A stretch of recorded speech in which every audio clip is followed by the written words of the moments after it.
And right there in the Supreme Court, I see a judgment again, and the matters now presented, and Supreme Court said. Hello guys, welcome once again to Think Tank TV. Now, it's actually no news that Peter Obi and Atiku Abubakar, who is the presidential candidate of the Labour Party and the People's Democratic Party here in Nigeria, have rejected the outcome of the election petition tribunal, saying that they are going to proceed to the Supreme Court.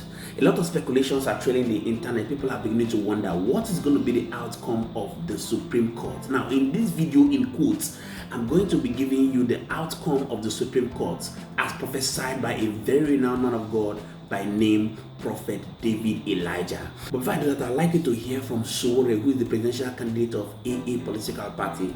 When Ruben Party, that was in March this year, asked him a question that you actually scored 15,000 in the total, but I think he was trying to mock him. He went ahead to say that, are you going to be heading to the courts? I'd like you to hear what Sowore said, because he said a lot of wisdom. It seems as though the things he said is actually what played out in the election petition tribunal. But don't go anywhere, because after that I'll be showing you the very renowned prophecy by Prophet David Elijah, where he has said some remarkable words. Recall yesterday I went ahead to share a video of this same man of God who said in the next 72 days there's going to be a coup in Nigeria. He has come out again to say the outcome of what will happen in the Supreme Court. Please don't go anywhere, because I would like you to hear the details and keep the record for yourself. Go to the comment section and do well to drop your comment. Let's get to know what your thought is about the current happenings in the political space, and we're going to be continually here to serve you. My name is Moses, and this is Think Tank TV. Don't go anywhere. I'll be coming back to wrap up the video. Are you going to go to court? Some of the parties, the other aggrieved parties, have been talking about collaboration. Waziri Atiku Abubakar was talking about Labour Party coming together with the PDP and all of that. Are you going to join other political parties to go to court to challenge what you consider a fraudulent election? Or you do not have any faith in the court system, you just protest and allow the matter to rest? What's the way forward? What you are saying regarding the Labour Party and the PDP is what people like us have always said, that they are the same. We are not part of that coalition or alliance. And with regards to the courts, when somebody steals your thing, you can retrieve it from him, and he says, no, don't retrieve it from him, go to court. You have to wait for the courts to convene. But the court that gave you a governor that was fought in Imo State is not likely to be a court that I will be heading to when I'm cheated on this scale. The court that hasn't delivered justice to people like me since I was born in this country is not the court I can tell you that I have implicit or explicit confidence in. If we go to court, you can almost determine what will be the outcome of the courts. The courts in Nigeria have never nullified the presidential election. Even in 2007, when they conducted an election in which there were no serial numbers in the ballot papers, the courts declared that you don't need serial numbers. And the person for whom the election was rigged by President Olusegun Obasanjo, that's Yaradua, came out and said, these elections were problematic, but he accepted the booty regardless. So I do not think we are going to head to a court that may not be able or hasn't delivered justice in similar matters for us. I think the reason they're asking people to go to court is to calm down the nerves of Nigerian people so that they accept this rubbish as a fait accompli, and they make sure that there are no uprisings on the streets to retrieve back the stolen mandate, whatever fraudulent election they conducted. That's the reason they direct you to the courtrooms, because they know what the outcome will be, because we also know how these these courts are constituted by political parties in power. So we can't be here deceiving ourselves. I know you're a lawyer, and you can't say publicly that you don't believe in the courts, otherwise you will not have a job. Wow, very unfortunate indeed when people begin to lose confidence in the judicial system. Well, let's jump right into the prophecy by Prophet David Elijah, who has said some strong words about what exactly is going to be happening in the Supreme Court. And the Lord took me straight away, and I sent myself to what's called the Supreme Court. Makata brokoto, brekata brakata.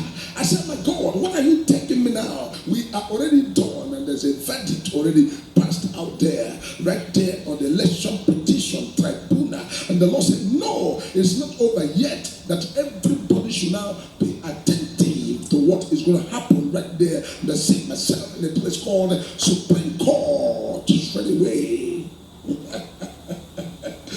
Oh my God, what is all this? Why is God taking me to this matter one after the other? Please share the broadcast with your loved ones. Let them know.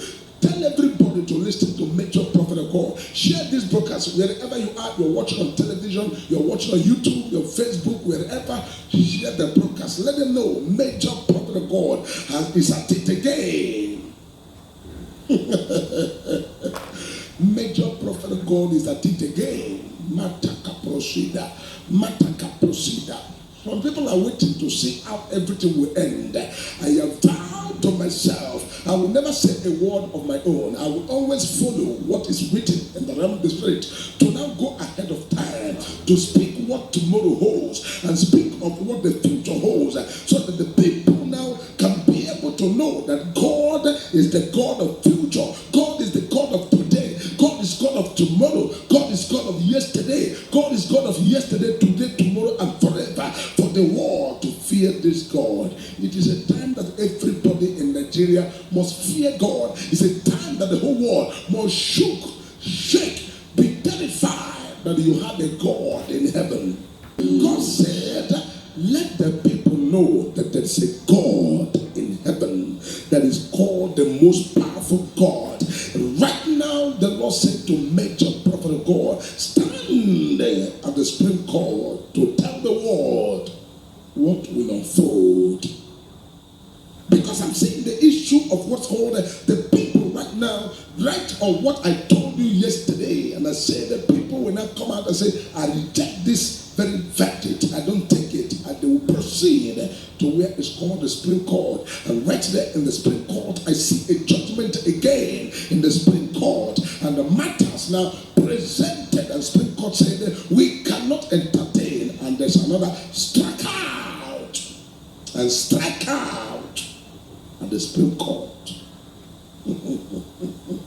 People now begin to wonder what is going to become the outcome of the Supreme Court, and what's going to happen of the petitioners and all the people that are going to go to court. Please share this broadcast. Let the people know that Major Prophet God is right here to prophesy exactly the happenings in Nigeria.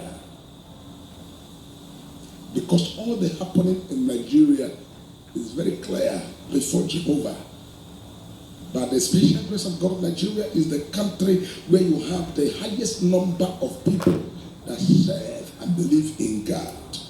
And since we have the highest number of the people that believe in God, it's important that people are not kept in darkness, that there's a prophet that will tell them what will happen in the future, so that people can be able to hold themselves and not give yourself heart attack. Don't give yourself heart attack. Don't allow the politicians to make you give yourself heart attack. Know their secret before the time.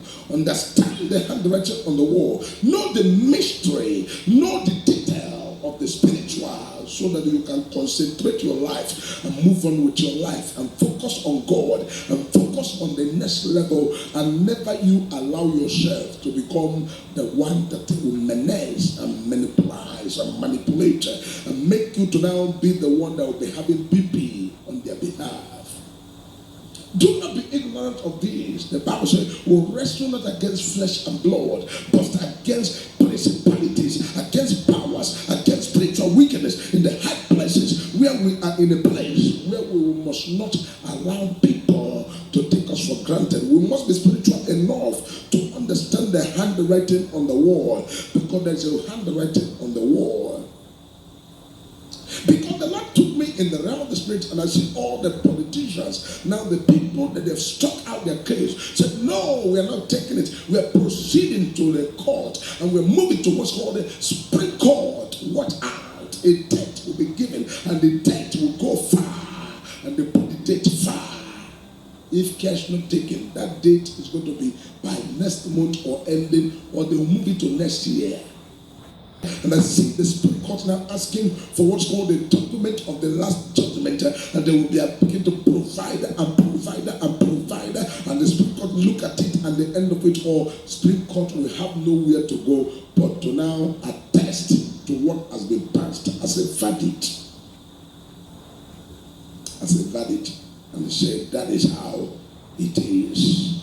We must uphold the ruling of the High Court. The High Court has already giving their rulings and their readings. And these readings and their rulings is what the Supreme Court is now ready to go with. And the Supreme Court said, we are going with what the High Court have given us a verdict. And they now come up with what's called to now attest to it and uphold the judgment. And everybody that went to Supreme Court now got disappointed and said, why should it be so? We didn't expect it to be so. We are expecting the Supreme Court to say otherwise. And Supreme Court will now say whatever that the High Court has spoken. And that is what they will now uphold. And the people that went to Supreme Court were completely devastated and completely disappointed. And that is where whoever want to back out will back out. And whoever want to say, oh, I'm taking this to international criminal justice, I'm going to international court and this and that one will be thy kingdom come.